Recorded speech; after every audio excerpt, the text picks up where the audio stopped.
内政部统计，台湾的出生率连续9年拢在降，伫高雄市去年以下的人数也创历史新低，敢若15000多人，六都排名排第5。不过高雄去年人口总数出受增加，是县市合并12年来上界悬的，应该是这疫情过后对国外回来到台湾这人数增加的关系。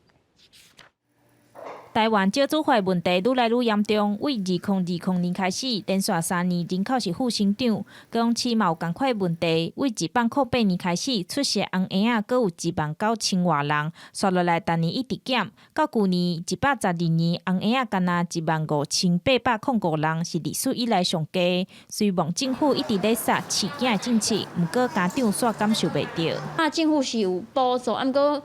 有补，敢无补？因为即摆读书你的学费足贵，一个月爱1万块。所以一档减1万，其实这个数字是真正算一个国安的问题啦。根据高雄市民政局资料显示，去年六都红婴仔的出世人口上加生是18次，高雄市是排第5名。红婴仔是愈生愈少，不过高雄整体人口数煞增加，是12档以来上悬的。民政局表示，去年刷入人口数上侪是三明区，目前行政区人口也是红刷上侪。 去年来比吼，交往年比起来，咱去年的迁出的人口数是减少的，所以咱的人口数是为以下成长的。咱去年伫个人口的成长的部分是10年县市合并以来上悬的一道。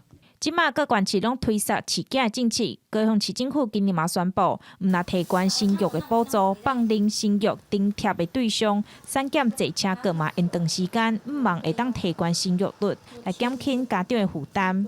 记者钟义辉、辜超勇高雄报道。